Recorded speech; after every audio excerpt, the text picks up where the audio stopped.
Welcome to The Explainer.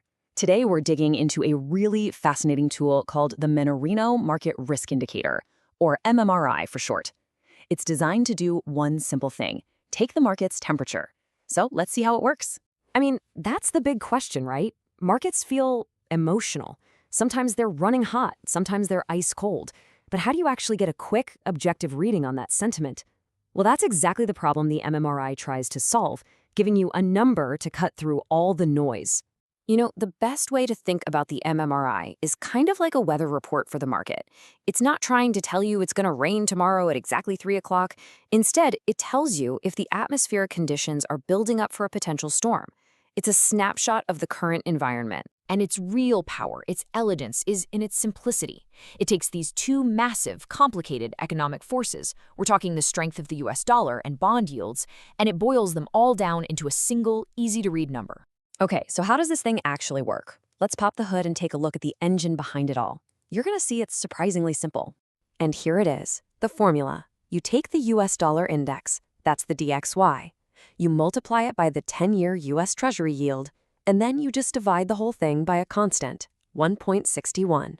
But to really get what this indicator is telling us, we've got to understand its two main ingredients. So let's break down those two parts. First, you have the DXY. That's just a way to measure how strong the US dollar is compared to a bunch of other major world currencies. Then, you have the 10-year Treasury yield. That's the interest rate the US government pays on its debt, and it's a huge benchmark for interest rates all over the world.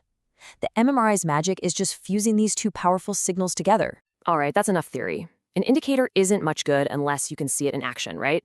So let's do that. Let's take the market's temperature right now. So, what's the indicator telling us today? Is the market calm and collected, or is there some pressure building under the surface? Let's find out. Okay, here are our two key numbers for today. The US dollar index, the DXY, is at 98.32, and the 10-year Treasury yield is sitting at 4.305%. So now we just plug these right into our formula. You run the calculation, and bam, we get today's MMRI score, 262.90. Okay, great. But what does that number actually mean?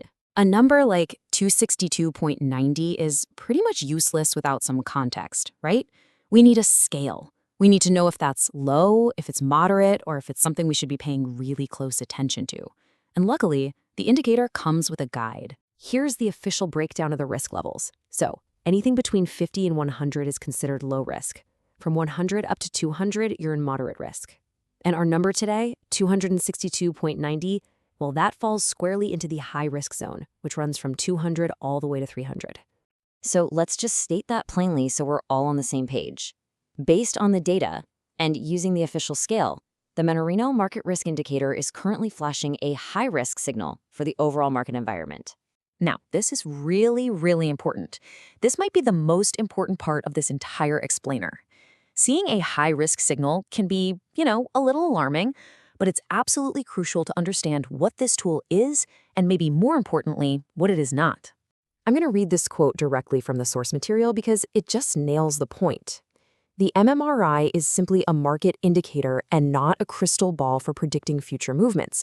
See, this isn't about predicting a crash tomorrow morning. It's about assessing the conditions right now.